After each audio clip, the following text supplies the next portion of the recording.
Hey guys, it's Shayna, and today we are going to be organizing the rest of the kitchen. I already did the freezer and refrigerator, so if you missed that, you can definitely check it out here.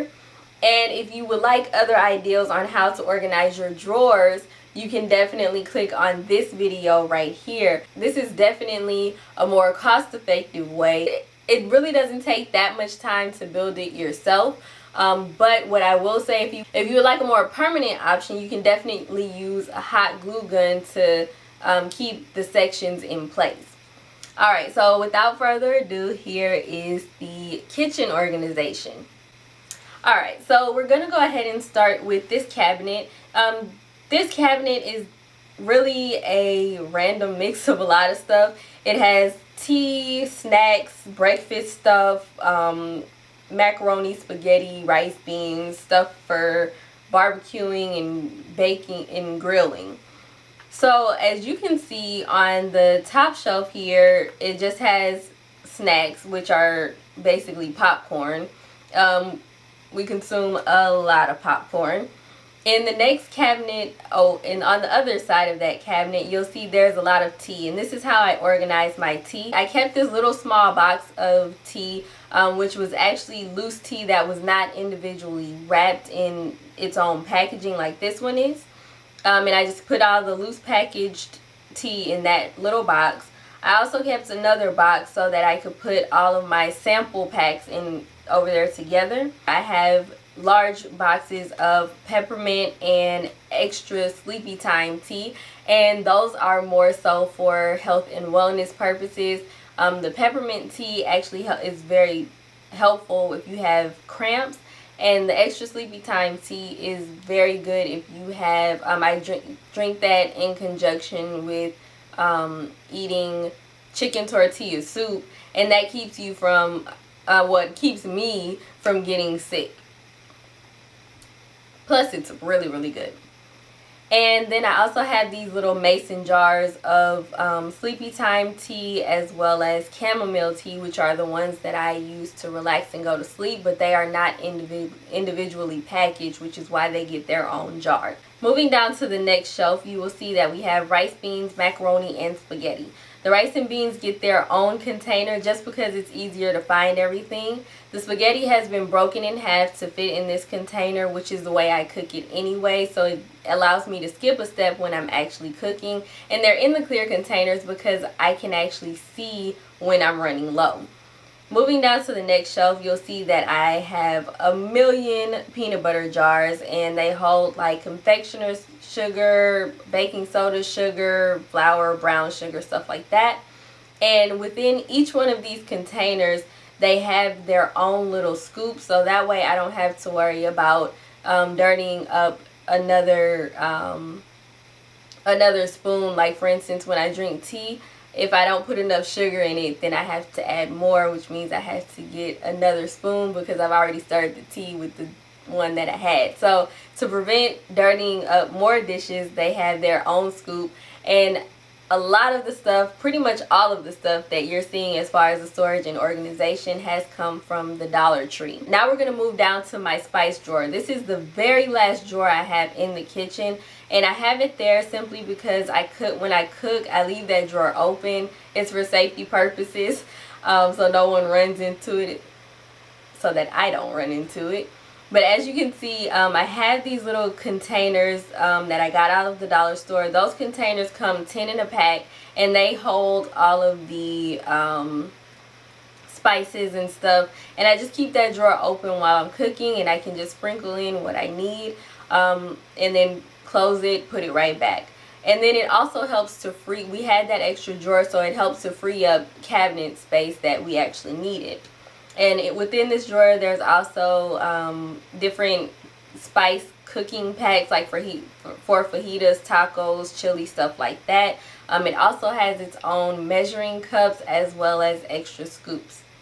Now we're going to move down to pots and pans. As you can see here, this is pretty organized for me for pots and pans because they used to be everywhere, and it used to be a nightmare trying to get stuff out. But you'll see that everything within these cabinets, and there's like the waffle iron, toaster, and blender. They're all in these little individual boxes. That's so that stuff stays separated, and it makes putting stuff away easier and taking stuff out a whole lot easier. Within this first section, there are the pots and pans and skillets that we don't really use a whole lot.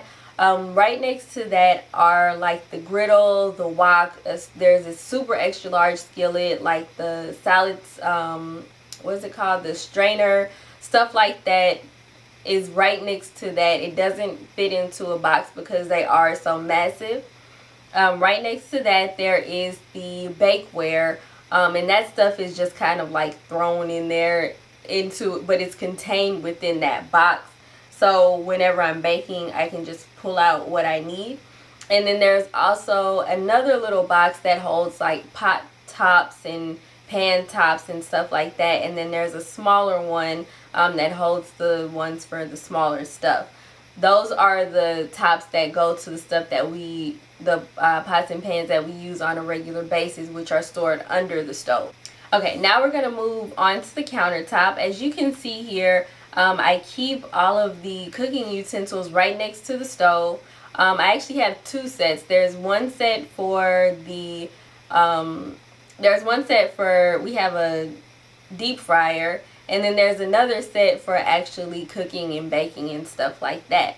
Since I'm right-handed, they stay to the right of the appliance, and I have them in these large glasses. One of those glasses came from the dollar store, and the other ones came from IKEA. It came out of a drinking glass set, but since they were so tall, they didn't fit into the cabinet, so they got a new purpose. Now we're going to move over to these measurements that I have on the side of the refrigerator. And the cool thing about this is they are basically I wrote all the measurements down on a note card, and I put this contact paper over it. As you can see, the contact paper is repositionable. I've actually moved those measurements over to the cabinet with the sugar and flour and stuff like that because it made a little bit more sense than just having it on the side of the refrigerator. Alright, so in this cabinet you can see there are the food storage containers. We basically put the containers upside down with the lids on the bottom so that whenever we need a specific container, all we have to do is just pull out what we need, grab it, and put the rest back. It makes it so much easier to put food away, in my opinion. And you can actually see all of the containers that you have. You don't have to go digging around and rifling through the cabinets. Alright, now we're going to move down to the pantry area. As you can see, basically we don't really have a real pantry, but these are like really deep shelves. They're kind of similar to the ones that we have on the other side where the pots and pans are. And I put all of these little containers in there just to make sure stuff didn't get pushed to the back and forgotten about. So you can see here we have like a huge thing of potatoes. There's another one for snacks. Then that little blue one has like cornbread mixes, pancake mix, stuff like that in it. And then we also have one for canned goods and things to that nature. And it makes it a lot easier to see what you have. Behind those containers are those little clear containers that are like the ones in the freezer. And that just holds like extra foil, plastic bags, ketchup, soda, stuff like that that we don't use on a regular basis but would like to have in the house. On the shelf below that we have dog food. There is actually another container that looks exactly like the one that the canned foods came in. It came in a 2-pack from Target for like $5 or $6. And that one actually has the extra baking stuff, like the extra sugar and flour, like the actual bags of the stuff. Then we also have this big box that goes all the way to the back. That's usually filled up with like water and Gatorade because that's the main liquids that we consume the most. Now we're going to move over to that one utility drawer that everyone has in their house that has all kinds of random stuff in it. All of that is in this one drawer. It has been separated with the little things from the dollar store. Then we're going to go under the sink, and basically these are wash tubs that I got out of the dollar store. And each one of the wash tubs is broken down kind of by category. The first one has like everyday cleaning supplies. The middle one has carpet cleaner because we did just get a new puppy, so we're using that a lot more. And then the last one has like Raid and oven cleaner and stuff that we really don't use that often. Then we will go up to the sink. Basically, I have the sponges that we use to clean the dishes inside of this pencil holder. Since it does have like that wire meshing, it allows for the water to drain out. If you have it contained in like a closed container, it starts to smell really funky after a while.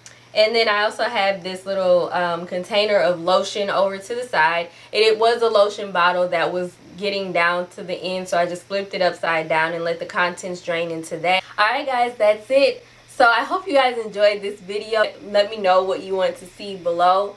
Thumbs up if you would like to see more storage and organization videos.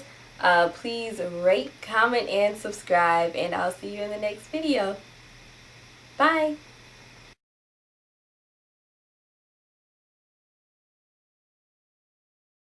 Freezer. Dun, dun, dun. Okay, so as you can see, this is what my freezer looks like when you initially open it. It seems like there's not a lot of stuff in there, but there's actually like $80 worth of meat in there. As you can see, we have the chicken and fish